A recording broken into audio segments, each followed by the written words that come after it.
Buried alive, Evelyn's heart pounded against her ribs as she stumbled through the dense underbrush, the dim light of her flashlight barely cutting through the darkness. Her breath came in ragged gasps, and she could feel the panic rising with each step she took. Behind her, the chilling sound of footsteps pursued her, slow, deliberate, and unrelenting. A cold wind whispered through the trees, sending shivers down her spine. The old cemetery, once a serene resting place, had become a nightmarish labyrinth. Evelyn had only come to retrieve an old family heirloom buried with her great-grandmother, but now she was ensnared in a much darker game. As she rounded a corner, she stumbled upon an old mausoleum, its iron gates hanging open like gaping jaws. Desperate for shelter, she darted inside. The air was musty and thick with the scent of decay. She ducked behind a large stone sarcophagus, her flashlight trembling in her hand. The footsteps grew closer, but then they stopped. Evelyn held her breath, listening intently. The sound of rustling paper reached her ears, an unnatural sound in such a place. She peeked out from behind the sarcophagus and saw a shadowy figure moving about the mausoleum. A creaking noise startled her, and she spun around to see a hidden trapdoor slowly opening behind her. Her heart skipped a beat as a skeletal hand reached out, followed by a dark figure emerging from the darkness below. It was an old caretaker, his eyes hollow and gleaming with a malevolent light. Evelyn scrambled back, knocking over an ancient urn that shattered loudly on the stone floor. The caretaker's gaze fixed on her with a twisted smile. "I've been expecting you," he rasped, his voice like dry leaves in the wind. "What do you want?" Evelyn demanded, her voice quivering. The caretaker stepped closer, his bony fingers reaching out. "You've disturbed the resting place. The price must be paid." Without warning, he lunged at her. Evelyn dodged to the side, her flashlight beam casting eerie shadows on the walls. She bolted for the exit, but the caretaker was faster. He grabbed her arm with a grip like iron, pulling her towards the open trapdoor. In a frenzy, Evelyn kicked and struggled, but it was futile. She was dragged down into the darkness. The caretaker's raspy laughter echoed in the confined space as she was shoved into a narrow, cold wooden coffin. Panic surged as she realized the gravity of her situation. The lid slammed shut, plunging her into darkness. Evelyn's screams were muffled by the coffin's thick wood. She pounded on the sides, but the coffin seemed to be perfectly sealed. Her flashlight had fallen, leaving her in pitch blackness.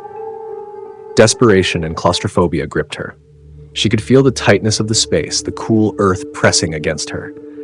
She tried to remember how much air she had left and began to count the seconds between her shallow breaths. Suddenly, the creaking of wood came from above. Evelyn's heart raced with hope. Was someone coming to rescue her?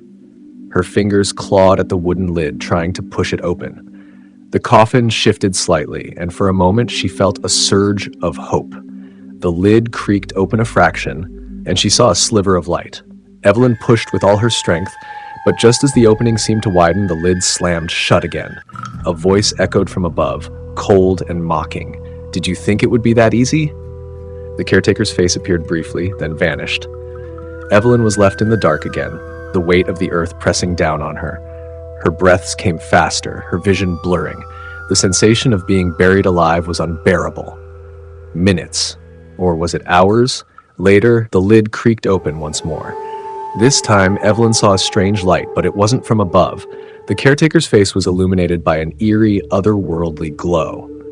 He looked different now, less like a decrepit old man and more like an ethereal figure. "You've proven yourself," he said, his voice now echoing with a strange resonance. "You've endured the test." Before Evelyn could react, she was pulled from the coffin and set gently on the ground. The caretaker's form began to dissolve into mist, revealing a hidden chamber beneath the mausoleum. Evelyn looked around in confusion. The chamber was filled with ancient relics and strange symbols. At the center, a pedestal held a shimmering object, a locket, glowing with a soft light. She recognized it immediately. It was the heirloom she had come to retrieve. The caretaker's voice echoed one last time. "The true test was not survival, but the courage to face your fears. Now you may take what you seek." Evelyn hesitated for a moment, then approached the pedestal. As she picked up the locket, the chamber began to shift and change, revealing a beautiful garden bathed in moonlight. The oppressive atmosphere of the cemetery was gone, replaced by a serene, peaceful place. Evelyn glanced back at the mausoleum, now just a normal, weathered structure. She was no longer trapped. The caretaker was nowhere to be seen. She took a deep breath and clutched the locket to her chest. As she walked away from the garden, she realized the true twist of the night's events. She had been buried not only in earth, but in her own fears. Facing them had led her to the answer she sought. Evelyn emerged from the cemetery, the locket warm in her hand. The night had been terrifying, but it had also revealed something profound. The real horror was not the darkness of the grave, but the shadows within her own soul. Story number 2. Blood rain. It was the kind of night where the air felt thick with secrets. The sky hung low and heavy over the small, isolated town of Corbina. The usually serene streets were now shrouded in an unsettling silence, interrupted only by the distant, rhythmic patter of rain. But tonight, the rain was different. It was crimson, like liquid rubies falling from the heavens. Emily Hawkins stared out of her window, her breath fogging up the glass as she watched the unusual downpour. She had moved to Corbina only a few months ago, eager to escape the noise and chaos of city life, but now the town's serene charm had given way to a chilling dread. The crimson rain had begun earlier that evening, turning the once dry streets into rivers of blood. It was a sight that was both mesmerizing and horrifying. Emily tried to rationalize it. Perhaps it was some bizarre but natural phenomenon, something the locals had seen before and were accustomed to. Yet, the fear in their eyes told her otherwise. Her phone buzzed with a text message from her neighbor, Mr. Willard, a reclusive old man with a penchant for folklore. His message was brief. The blood rain. It's here again. Remember what I told you. Lock your doors. Emily had never taken Mr. Willard seriously. His stories of ancient curses and supernatural events had seemed far-fetched. But as the rain intensified, she couldn't shake the feeling that something was terribly wrong. She double-checked the locks on her doors and windows, her hands trembling slightly. The rain continued through the night, its red hue casting an eerie glow through the blinds. The sound of it was almost hypnotic, a constant rhythmic drumming that seemed to seep into her very bones. As midnight approached, Emily's curiosity got the better of her. She decided to venture outside, determined to see what was causing this strange phenomenon. Clad in a heavy raincoat, she stepped out into the blood-red torrent. The rain was colder than she had anticipated, and it seemed to weigh heavily on her, dragging her down with each step. The streets were deserted, the usual hum of the town replaced by an unnatural stillness. Emily walked toward the center of town, where Mr. Willard's dilapidated house stood. The old man had mentioned something about the blood rain being a precursor to something far more sinister, a ritual that needed to be completed. She reached Mr. Willard's house, its windows dark and silent. The front door was slightly ajar. Emily hesitated for a moment before pushing it open and stepping inside. The air was thick with the scent of damp decay. She called out, "Mr. Willard, are you here?" There was no response. The house seemed to be in a state of disarray, as if someone had left in a hurry. Emily moved through the dimly lit rooms, her flashlight flickering. In the living room, she found a dusty old book lying on a table, its cover marked with strange symbols. She opened it cautiously, her eyes scanning the cryptic text. The book spoke of an ancient curse, a ritual that involved the sacrifice of the innocent to appease an old deity. According to the text, the blood rain was the sign that the ritual was about to begin, a ritual that required a chosen one. Emily's heart raced. She felt a cold sweat on her forehead as she read the final passages. The curse would only be lifted if the chosen one willingly offered their blood. The book's final entry seemed to echo in her mind, "When the blood rain falls, find the one who will end the terror." Just then, Emily heard a noise behind her. She spun around, shining her flashlight into the darkness. A figure emerged from the shadows, Mr. Willard. His face was pale, his eyes wide with fear. "Emily," he said, his voice trembling, "you shouldn't have come here. The curse, it's real. We have to stop it." Before Emily could respond, the house's power flickered and went out, plunging them into darkness. The blood rain's patter against the roof became deafening. Mr. Willard grabbed her arm, pulling her toward the basement. "We need to get to the cellar," he said urgently. "It's the only place that might be safe." They descended into the musty basement, where Mr. Willard rummaged through a pile of old items and retrieved a small, ancient-looking dagger. He explained that it was the only tool capable of breaking the curse. Emily watched in confusion as he began to prepare a ritual circle on the floor. "Emily, listen to me," Mr. Willard said, his voice urgent but calm. "The curse requires a sacrifice, but it doesn't have to be blood. We can trick it. I need you to stay with me and help complete the ritual." Before Emily could protest, the basement door burst open. A dark, shadowy figure stood in the doorway, its presence filling the room with an oppressive malevolence. Emily's blood ran cold. It was the entity from the book, the one that demanded a sacrifice. Mr. Willard began chanting in an ancient language, his eyes fixed on the entity. Emily, frozen with fear, watched as the shadowy figure seemed to struggle against an unseen force. The dagger glowed with a strange, ethereal light. With a final decisive chant, Mr. Willard thrust the dagger into the ground. The entity let out a blood-curdling scream and dissipated into the air. The blood rain outside began to slow and eventually stopped. Mr. Willard collapsed, exhausted. Emily rushed to his side. "Is it over?" she asked. He nodded weakly. "Yes, but there's one more thing you need to know." Emily listened as he explained the twist. The ritual required a chosen one, but it was not necessarily a physical sacrifice. It was about facing fear and breaking the cycle. In a moment of clarity, Emily realized that she had been the one to end the terror, not through bloodshed, but through bravery and intervention. As dawn broke and the first rays of sunlight pierced through the clouds, the crimson hue faded from the sky. Corbina's streets returned to normal, but the memory of the blood rain and the dark figure would forever haunt Emily. She looked at Mr. Willard, who gave her a weak smile. "You were the true sacrifice, Emily, not in blood, but in spirit. Thank you." As she left the old house, Emily knew that Corbina would never be the same for her. The blood-red rain had come and gone, but the darkness it had unleashed would linger in her memories forever. Story number 3. Creaking bones. In the heart of the small, forgotten town of Ravenswood, nestled between dense woods and the remains of a once thriving industrial sector, there was an old house on the edge of the forest. It was a sprawling Victorian mansion with rotting shutters and sagging eaves, known among locals as the Craven House. The townsfolk avoided it, whispering tales of its cursed past, but none could say for certain why it was so feared. Ella Dawson, a young journalist with a nose for the macabre, had heard the stories but dismissed them as superstitions. Driven by a mix of curiosity and professional ambition, she decided to investigate the house for her latest piece, eager to uncover the truth behind the legend of the Craven House. On a fog-laden morning, Ella arrived at the mansion with her camera and notebook. The house loomed over her, its windows dark and hollow, like the eyes of a long-dead monster. She pushed open the creaking iron gate and stepped onto the overgrown path leading to the front door. The mansion seemed to groan under its own weight, as if the house itself were alive and aware of her intrusion. Inside, the air was thick with dust and decay. Sunlight filtered through the grimy windows, casting eerie shadows that danced on the walls. Ella moved cautiously, her footsteps echoing in the empty halls. She snapped photos of the grand, yet decaying, staircase and the cobweb-covered chandeliers. As she explored, she noticed the unsettling silence, interrupted only by the occasional creak of the floorboards beneath her. Her investigation led her to a library on the second floor, its shelves lined with old, leather-bound books.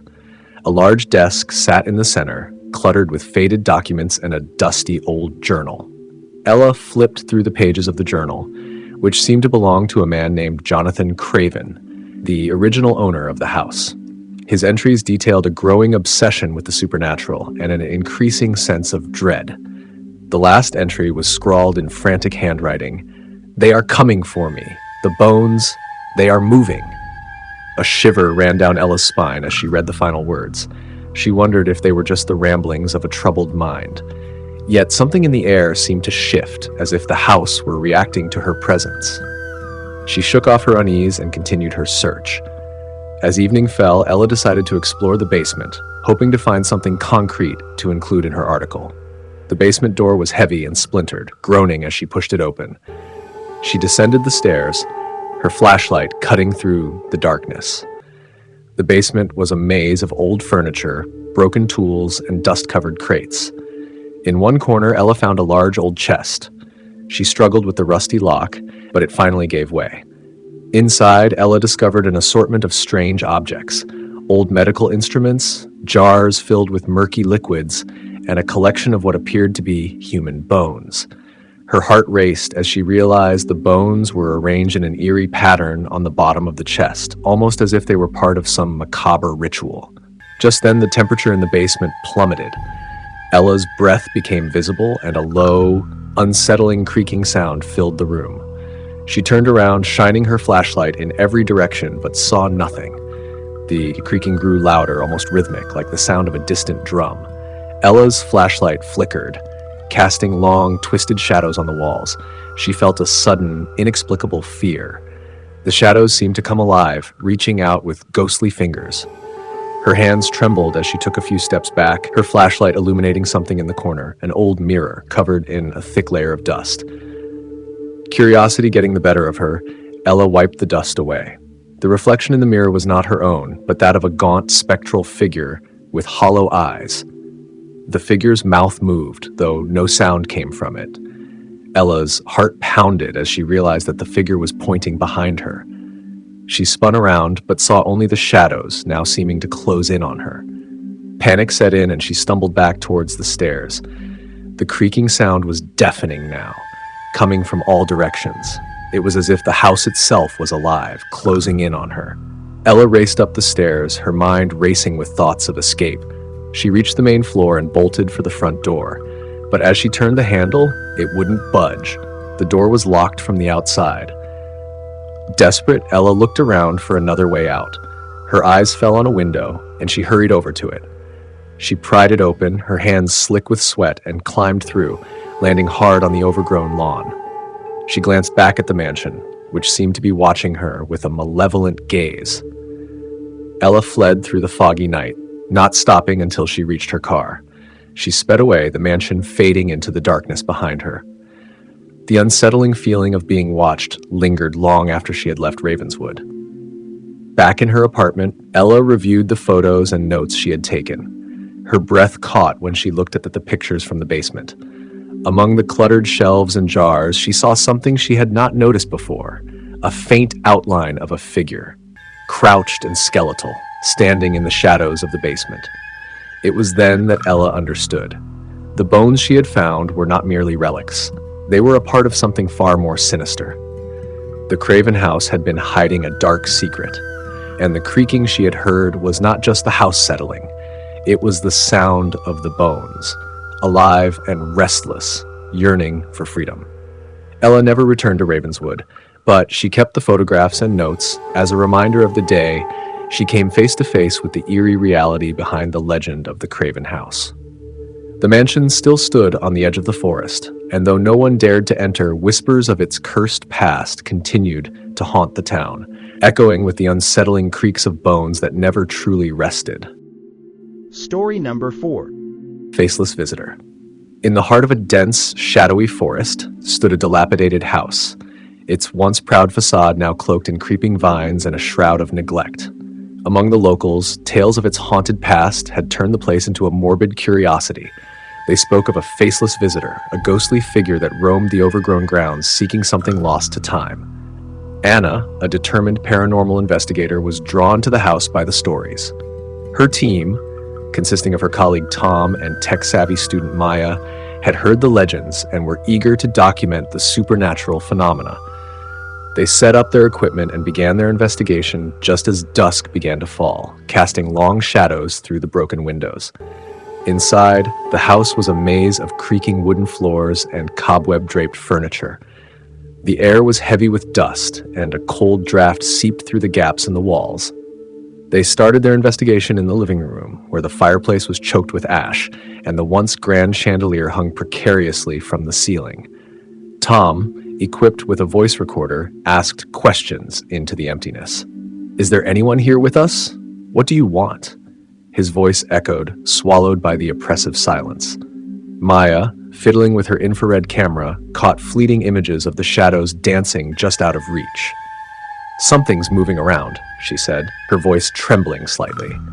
Anna, holding a digital thermometer, noticed that the temperature in the room was dropping rapidly. "The cold spots are intensifying. We might be onto something." They decided to split up to cover more ground. Anna ventured into the basement, while Tom and Maya continued their exploration of the upstairs rooms. The basement was a dark, damp space filled with the musty smell of decay. As Anna descended the creaky stairs, her flashlight flickered, casting erratic beams of light. Suddenly, her flashlight revealed something unusual: a child's doll sitting on an old wooden crate. The doll's glassy eyes seemed to follow her every movement. Anna shuddered, but approached it, noticing the fine layer of dust that covered the doll and the crate. Just then, a soft, almost inaudible whisper echoed through the basement. "Help me." Anna's heart raced. She spun around, but the basement was empty. She shined her flashlight in every direction, but saw nothing out of the ordinary. The whispering continued, growing louder and more insistent. "Help me."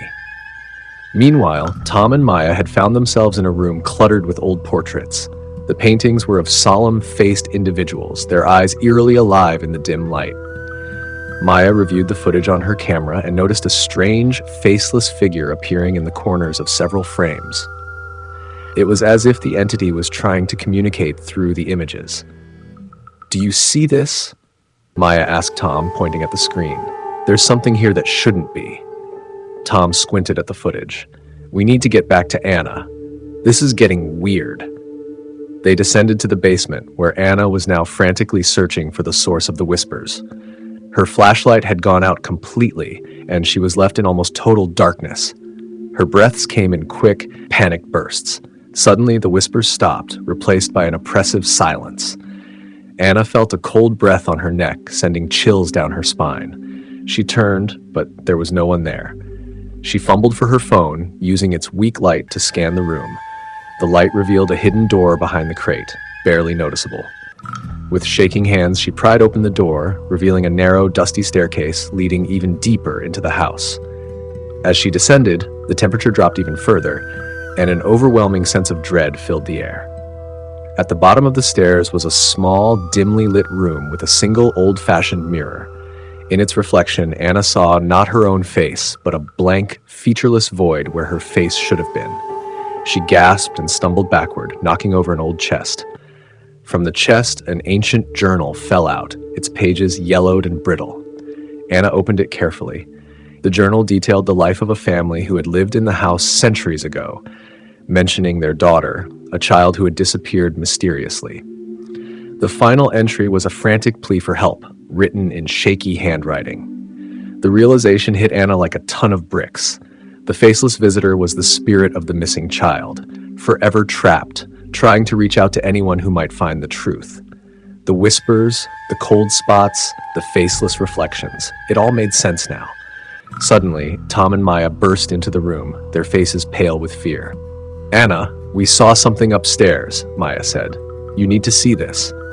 Anna showed them the journal. They all gathered around the mirror, trying to make sense of the eerie sight. As they did, the mirror's surface began to shimmer and ripple. A ghostly figure, lacking any facial features, appeared behind them, reaching out with translucent hands. Tom's voice trembled as he spoke. "It's trying to show us something." "What does it want?" Anna thought quickly. "The journal mentioned a ritual to release the trapped spirit. We need to perform it." They hurriedly gathered the necessary items mentioned in the journal: a candle, a bowl of salt, and an old locket found in the chest. They followed the instructions carefully, reciting the incantation as the faceless figure watched, its presence growing more intense. As the final words left their lips, the mirror's surface darkened and then shattered with a loud crack. The room fell silent and the oppressive atmosphere lifted. The faceless figure vanished, leaving behind only a lingering chill. They emerged from the basement, shaken but relieved. The house seemed lighter somehow, as if a heavy burden had been lifted. The faceless visitor was no longer a prisoner, and the house, once a place of fear, now felt strangely peaceful. As they packed up their equipment and prepared to leave, Anna glanced back at the house. The sun had risen, casting a warm glow over the once darkened facade.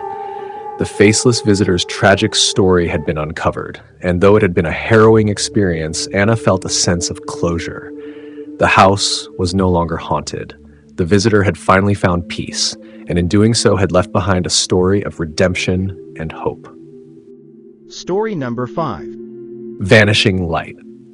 The last rays of twilight had dipped below the horizon, leaving the dense forest cloaked in a shroud of darkness. Emily shivered as she tightened her grip on the flashlight, its feeble beam slicing through the encroaching gloom. She and her friends had ventured into these woods for a late-night adventure, but now, as the temperature dropped and the forest grew eerily silent, Emily began to regret their decision. "Are you sure this is the right way?" Lisa's voice was tinged with apprehension as she looked around, her breath fogging up in the chilly air. Emily nodded, though her confidence was waning. "The map says the old cabin should be just up ahead."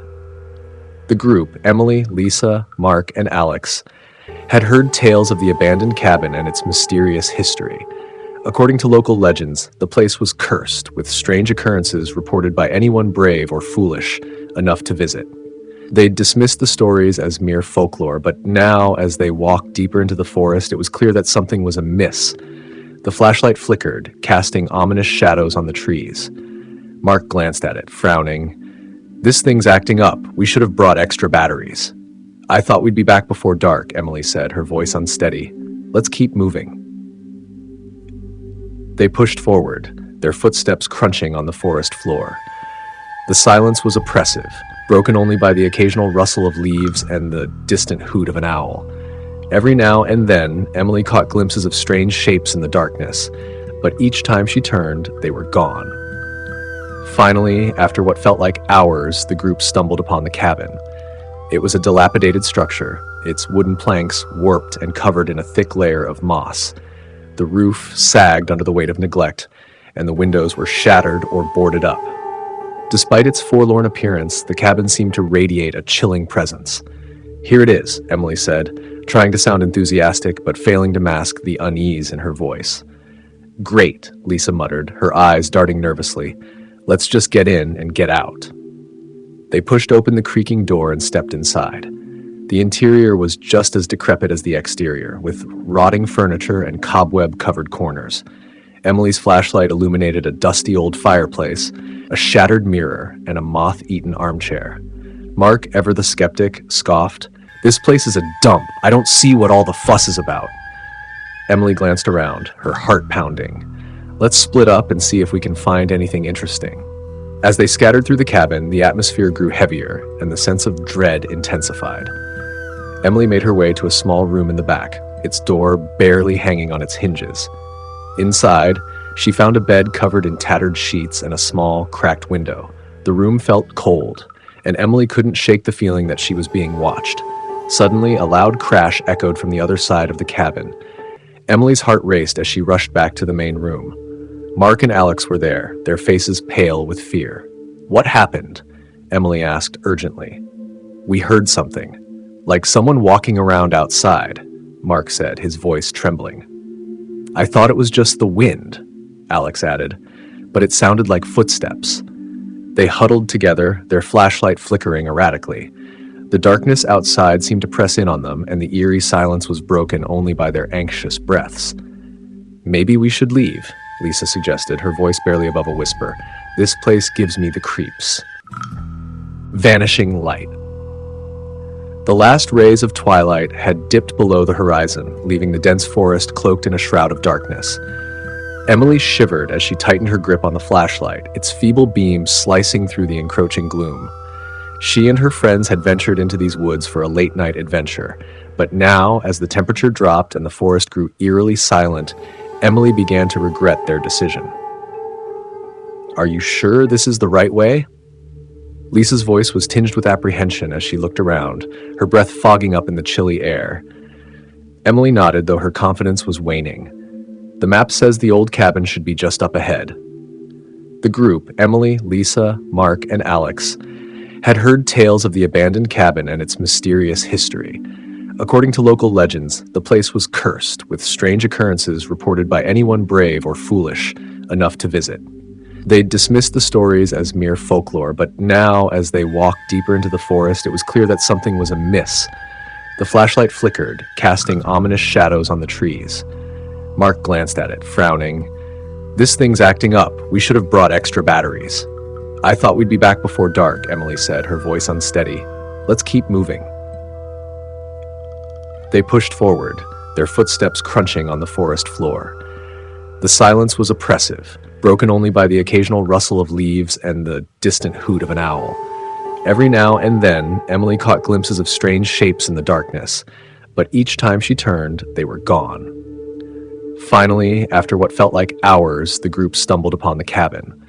It was a dilapidated structure, its wooden planks warped and covered in a thick layer of moss. The roof sagged under the weight of neglect, and the windows were shattered or boarded up. Despite its forlorn appearance, the cabin seemed to radiate a chilling presence. "Here it is," Emily said, trying to sound enthusiastic but failing to mask the unease in her voice. "Great," Lisa muttered, her eyes darting nervously.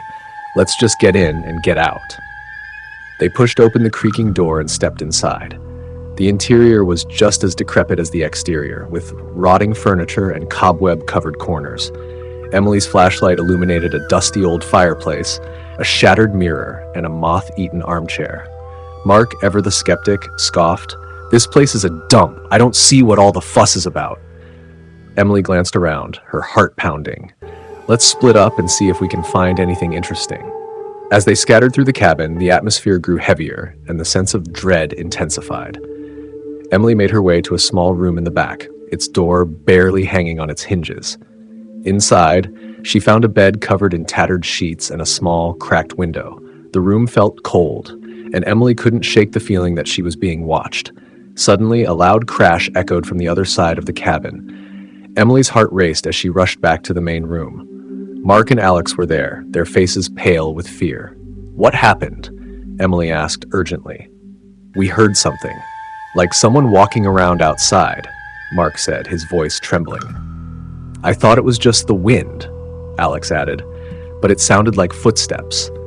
They huddled together, their flashlight flickering erratically. The darkness outside seemed to press in on them, and the eerie silence was broken only by their anxious breaths. Story number 6. In the small, isolated town of Ravenwood, nestled deep within the ancient pines, there stood an old house that was the subject of much speculation. The house, a Victorian relic with gnarled ivy climbing its weathered facade, had been abandoned for decades. Locals spoke of eerie sounds and spectral lights, and no one dared to approach after dusk. But for Sophie Bennett, a young aspiring journalist with a penchant for the supernatural, it was the perfect subject for her first major story. On a chilly autumn evening, with the sun dipping below the horizon and a fog beginning to settle over the town, Sophie approached the house armed with her camera, a flashlight, and a notepad. The wind whispered through the trees, and the first hints of night crept over the land. She couldn't ignore the growing sense of dread, but she was determined to uncover the truth. As she pushed open the creaking front door, a rush of stale, musty air greeted her.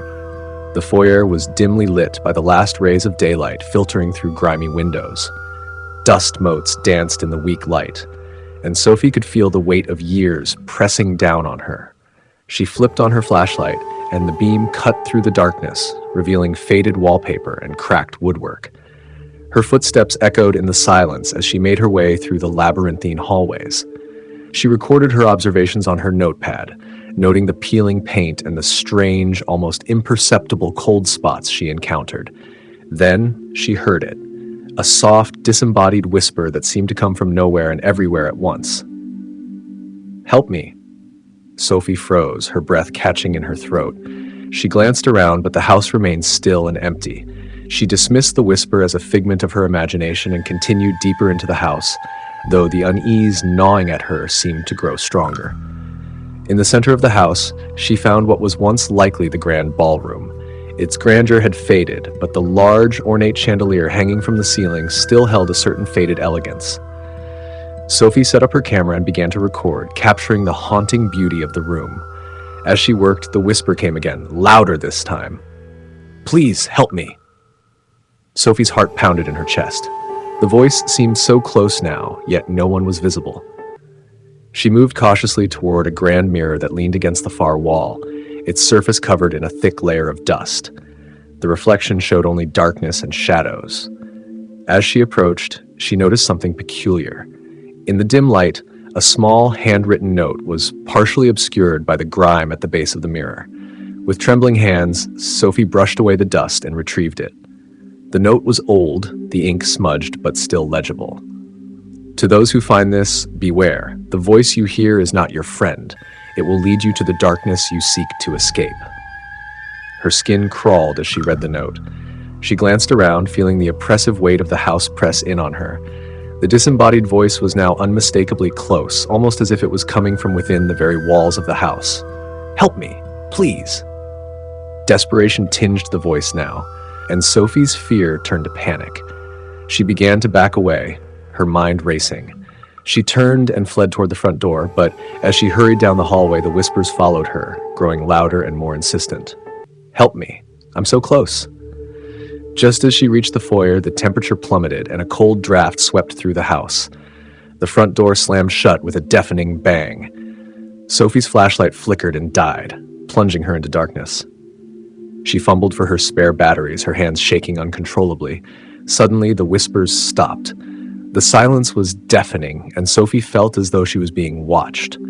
Her flashlight flickered back to life, and in the brief, trembling beam of light, she saw a shadowy figure standing at the end of the hallway. The figure was tall and indistinct, its form shifting and wavering like smoke. Who are you?" Sophie croaked, her voice barely above a whisper. The figure did not answer. Instead, it moved closer, and Sophie's heart raced with terror. She turned to run, but as she did, the disembodied voice returned, now unmistakably clear and echoing throughout the house. "Help me. I am the one who needs help."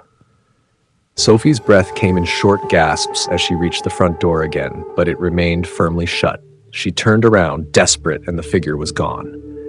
The whispers had ceased, replaced by an unsettling silence. Sophie took a deep breath and slowly approached the front door. She braced herself and tried to push it open, but it wouldn't budge. It felt as though it was being held shut from the other side. With a final burst of strength, she forced the door open and stumbled into the night, gasping for fresh air. She ran all the way back to her car, her pulse racing, and only then did she allow herself to look back at the house. In the dim light of the street lamp, she could see the silhouette of the house against the foggy night sky, its windows dark and lifeless. As Sophie drove away, her mind raced with confusion and fear. She needed to know more, to understand what had happened. She couldn't shake the feeling that something was terribly wrong, that the house held a dark secret. Days later, Sophie returned to Ravenwood to research the history of the house. To her shock, she discovered that it had once belonged to a reclusive scholar, like Dr. Edward Hale, who had been known for his work on the supernatural. It was said that he had become obsessed with communicating with otherworldly entities. The locals whispered that he had disappeared under mysterious circumstances. Then, Sophie found a chilling detail in Dr. Hale's journal, a note describing a failed experiment, a voice that had begun to haunt him, demanding help. The experiment had left him trapped, a disembodied spirit within the very house he had sought to explore. The twist became clear. The voice Sophie had heard was not a call for help but a warning. Dr. Hale's spirit was trapped, bound to the house, eternally seeking to lure others into the same fate. Sophie's story became a local legend, a chilling reminder of the dangers that lurk within the shadows of the unknown. And though she left Ravenwood behind, she would never forget the disembodied voice that had nearly claimed her. Story number 7. Haunting Echo. Emily Hartwell had always been drawn to the old Hartfield Manor. Nestled deep in the woods, the mansion was rumored to be cursed. Its imposing Gothic structure, with its blackened timbers and shattered windows, stood as a relic of a bygone era. Emily, an aspiring journalist with a penchant for the supernatural, saw it as the perfect subject for her next article. Her curiosity outweighed her fear, and on a cold October evening, she drove through the dense forest, her headlights piercing the encroaching darkness. The manor loomed ahead, a shadowy silhouette against the encroaching night sky.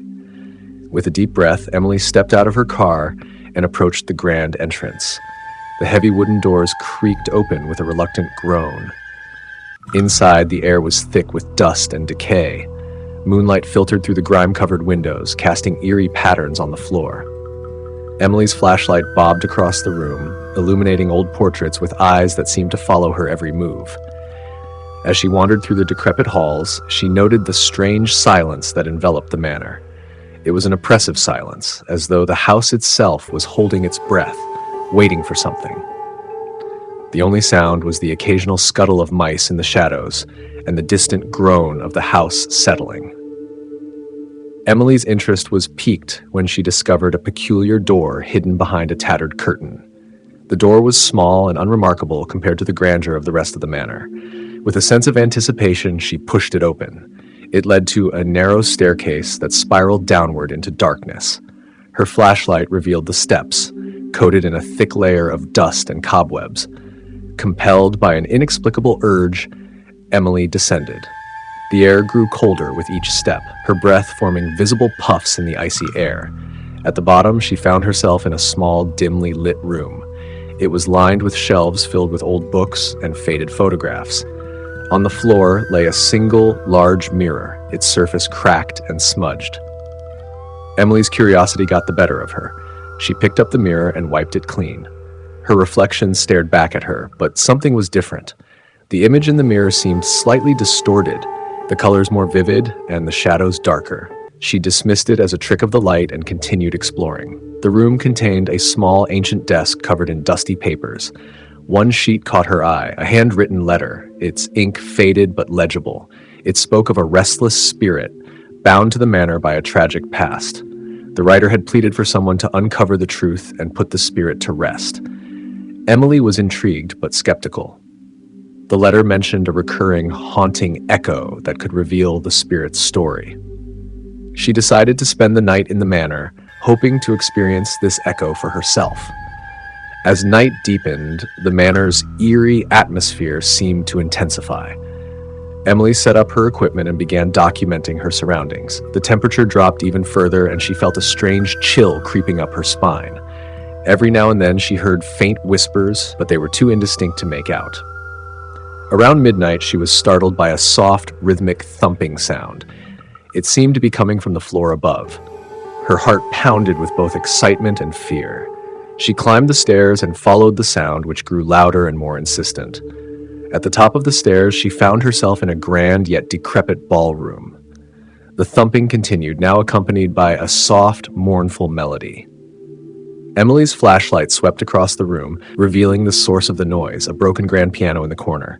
The keys moved on their own, producing the haunting melody.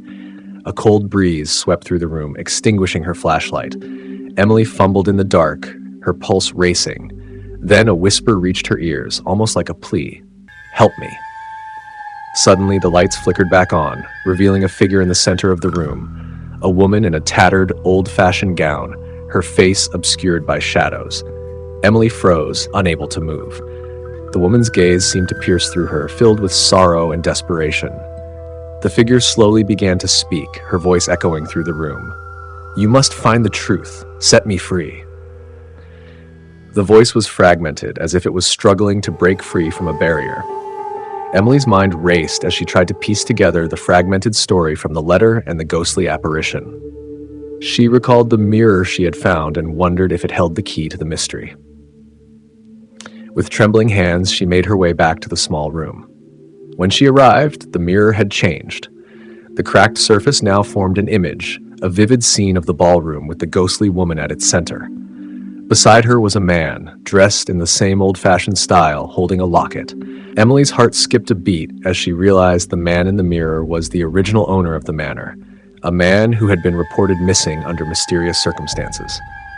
The letter had mentioned a love story gone wrong, a tragic ending that bound the woman's spirit to the manor. As Emily studied the mirror, she noticed something peculiar. The locket in the mirror's image had a distinctive engraving, a heart entwined with initials. She checked the letter again and found the same initials. With newfound resolve, Emily searched the room and found a small hidden compartment in the desk. Inside, she discovered an old locket, identical to the one in the mirror. The initials matched perfectly. Emily carefully opened the locket, revealing a faded portrait of the ghostly woman and the missing man. Suddenly, the room grew cold, and the ghostly figure appeared before Emily again. This time, her face was clear and filled with gratitude. "Thank you," she whispered, her voice now full of relief. "The truth is set free." As the spirit faded away, Emily felt a profound sense of peace wash over her. The haunting echo had been a cry for justice, and she had uncovered the truth that had kept the spirit bound. The following morning, Emily left the manor, her article now complete. She knew that the story of Hartfield Manor would resonate with readers, but she also felt a deep sense of closure for the restless spirit she had helped release. As she drove away, she glanced back at the manor. It seemed different, less menacing, as if the weight of its tragic past had been lifted. Emily smiled, knowing that some echoes are meant to be heard and set free. Story number 8. Stranger's voice. A chilling wind howled through the narrow alleyways of the small, fog-covered town of Hollowbrook.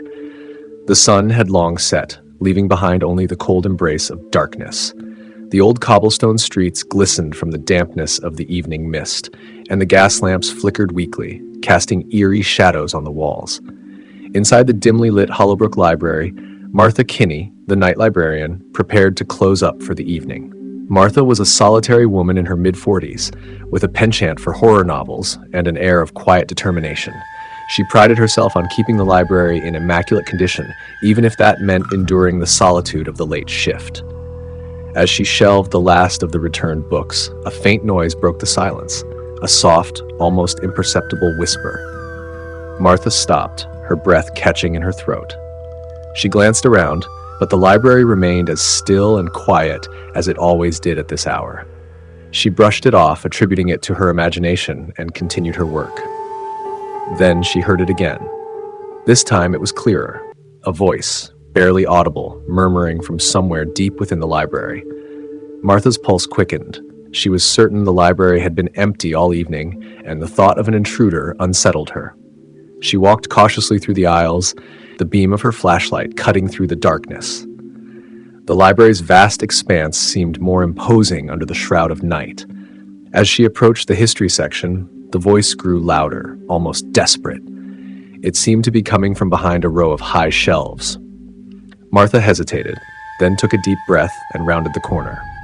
Her flashlight beam landed on a figure standing between the shelves. It was a man, gaunt and disheveled, his clothes tattered and stained.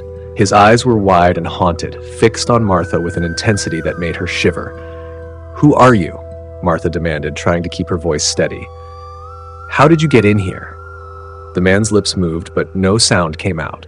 Instead, he pointed a trembling finger toward an old dusty book lying on the floor. Martha's curiosity overpowered her fear. She picked up the book and brushed off the dust. The cover was faded and worn, and the title, The Voices of Hollowbrook, was barely legible. Martha flipped through the pages, but the text was written in a strange, archaic script she couldn't decipher. The man's eyes followed her every movement. His gaze was filled with an almost pleading desperation.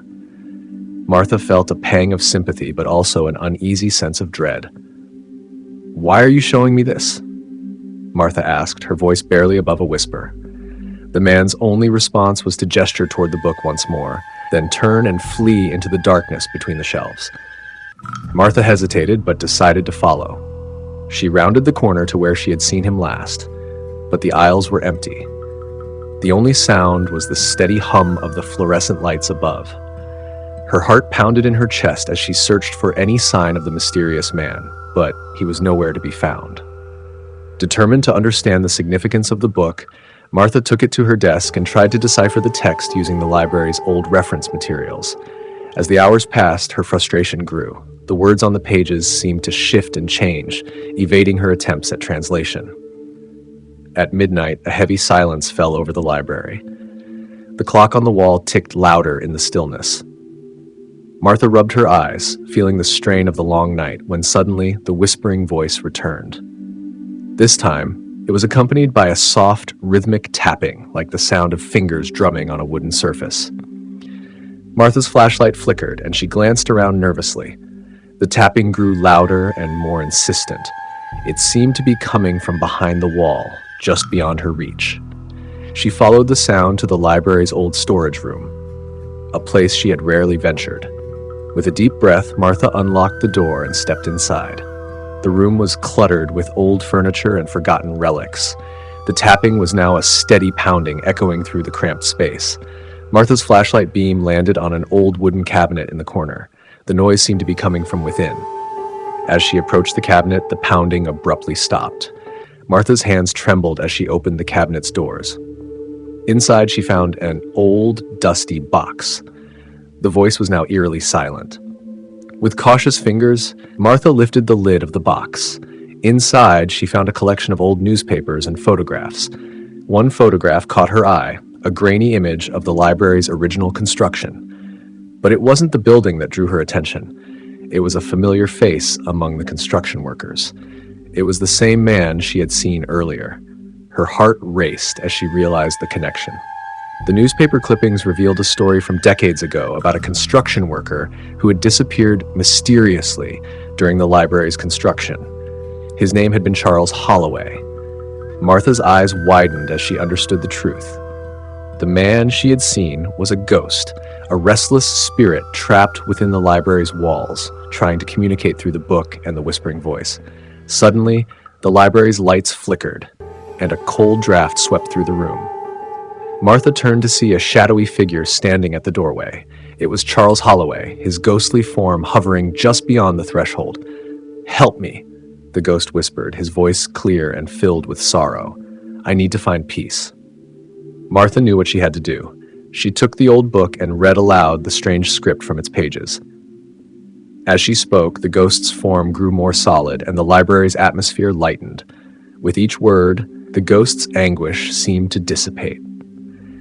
Finally, with one last grateful look, Charles Holloway's spirit vanished into the night. The whispering voice fell silent. The library was still once more, but the air felt different, lighter, more peaceful. Martha knew she had helped release a tormented soul from its endless search for closure. As she finally closed the library's doors and prepared to leave, she glanced back at the darkened building. A sense of calm settled over her, knowing she had been part of something truly extraordinary. But as she walked away, a thought lingered in her mind. The book that had held the key to the ghost's release. Where had it gone? She glanced back one last time, only to see the faintest shimmer of a book's cover disappearing into the shadows, as if it had never been there at all. Story number 9. Veins burst. In the dim light of an old gas lamp, Eleanor Whitmore wandered through the narrow alleyways of the abandoned district of Brackenridge.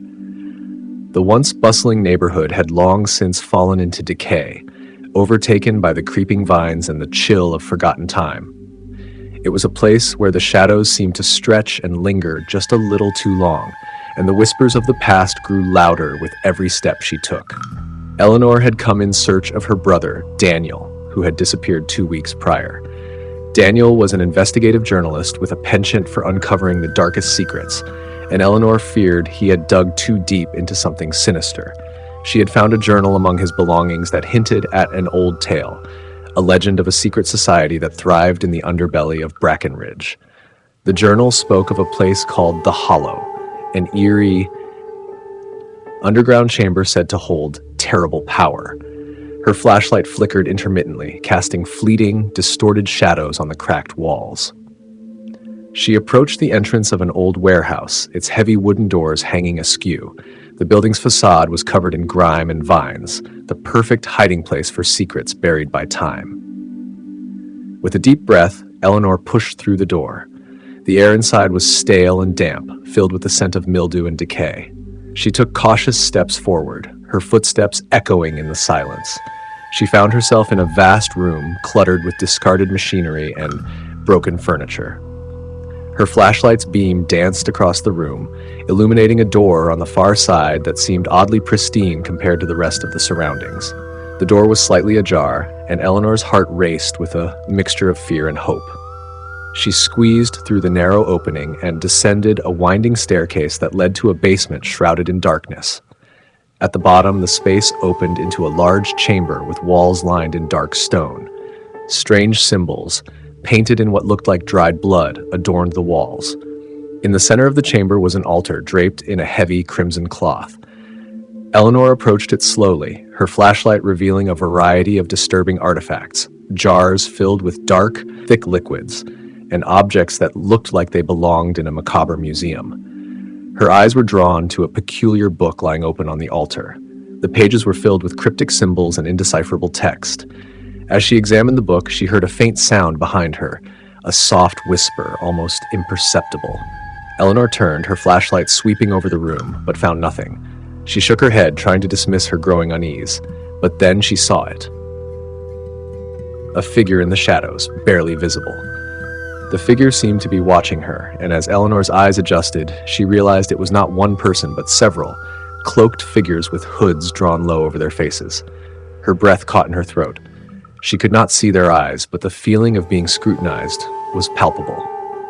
"Who's there?" Eleanor called out, her voice trembling. The figures did not respond. Instead, they began to move toward her in a slow, deliberate procession. Eleanor's instincts screamed at her to run, but curiosity and desperation kept her rooted to the spot. One of the figures stepped forward and spoke in a voice that was both gravelly and echoing. "You seek what should remain hidden." Eleanor's heart pounded in her chest. "I'm looking for my brother. Have you seen him?"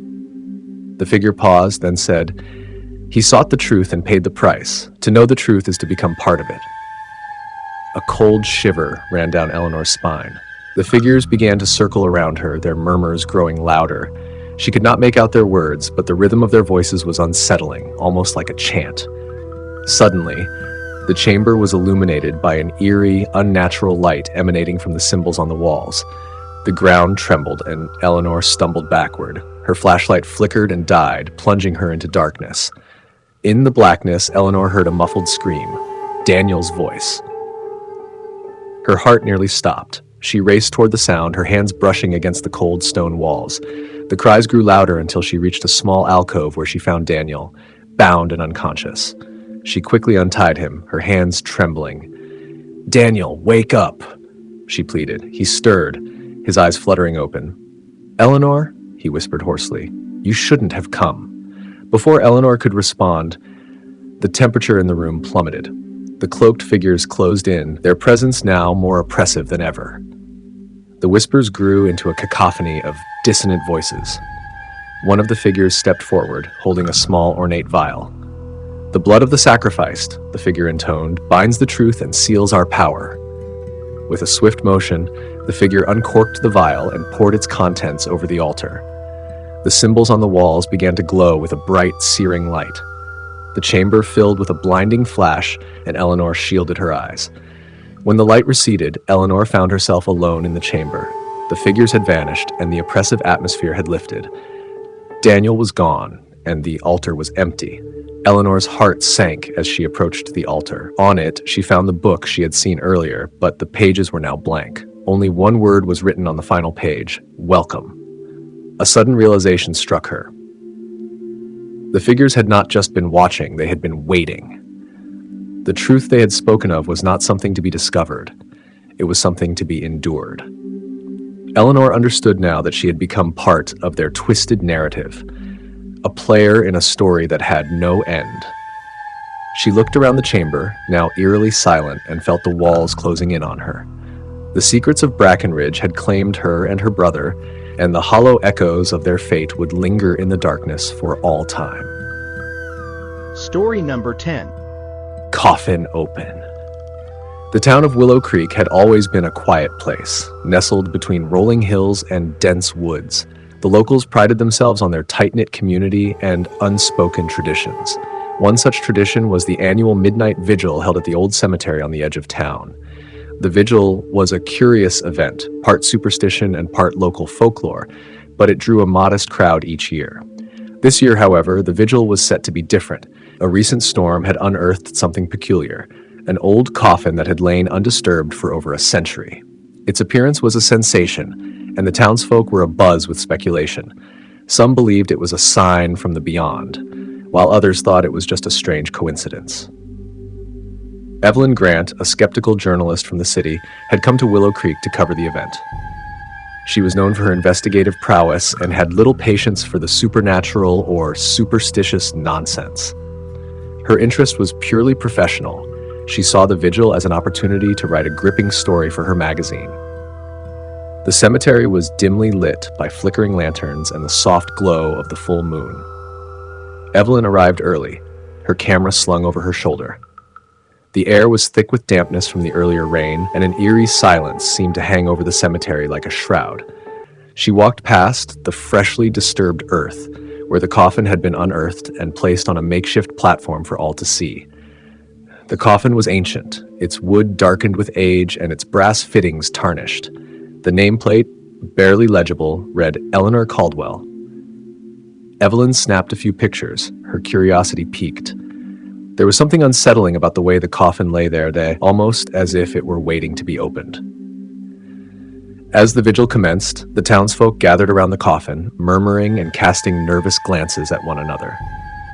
They were led by the town's elderly historian, Mr. Thompson, who began recounting the tale of Eleanor Caldwell, a reclusive woman who had lived in Willow Creek a century ago and was rumored to have practiced dark arts. Her death had been shrouded in mystery, and her coffin had been buried in secret. Evelyn listened, her skepticism mingling with a growing sense of unease. She took notes and continued to snap photos, her instincts telling her there was more to this story than the townsfolk let on. The air grew colder, and a restless wind rustled the leaves, adding to the already tense atmosphere. As the clock struck midnight, the moment everyone had been waiting for arrived. The coffin was to be opened. The anticipation was palpable, and Evelyn could feel her heartbeat quicken. The town's mayor, a stout man named Harold Jennings, approached the coffin with a crowbar, his hands trembling slightly. With a groan of resistance, the lid was pried open, revealing the dark interior. Inside the coffin lay a figure wrapped in a decaying shroud. Evelyn's flashlight revealed a face partially obscured by the tattered fabric. But what was most striking was the object clutched in the figure's hand. A small, intricately carved wooden box. The townsfolk gasped in unison, their eyes wide with a mixture of fear and reverence. Mr. Thompson, his voice trembling, announced that the box was said to contain Eleanor's final secret, a powerful artifact she had hidden away. He suggested they open it, despite the palpable tension in the air. Evelyn, ever the skeptic, was intrigued and stepped closer to get a better look. As the wooden box was carefully pried open, the crowd held its breath. Inside was a small, ornate mirror. The surface was dark and cloudy, almost as if it had been enchanted to resist reflection. Evelyn's curiosity got the better of her, and she reached out to touch it. The moment her fingers brushed the mirror, a chill ran down her spine. The mirror's surface rippled like disturbed water, and Evelyn felt an unsettling presence. She caught a glimpse of her own reflection, but something was off. Her eyes seemed to glow with a strange otherworldly light. A sudden scream pierced the air. Evelyn turned to see that the townsfolk were in a frenzy. People were running, their faces contorted in terror. She looked back at the mirror, only to see that the reflection had changed. It no longer showed her face, but that of a gaunt, hollow-eyed figure. Mr. Thompson, his face ashen, shouted over the chaos that the mirror was cursed and had bound Eleanor's spirit to it. The mirror was an artifact that allowed its bearer to see the spirits trapped within it.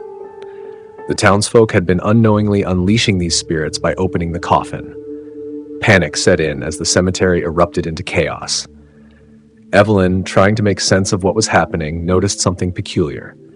As she looked into the mirror, she saw the figure of Eleanor Caldwell standing behind her, her eyes filled with sorrow and desperation. Evelyn turned to the crowd and shouted for them to leave, but her voice was lost in the din. She grabbed the mirror and, despite her fear, walked away from the coffin, hoping to escape the chaos.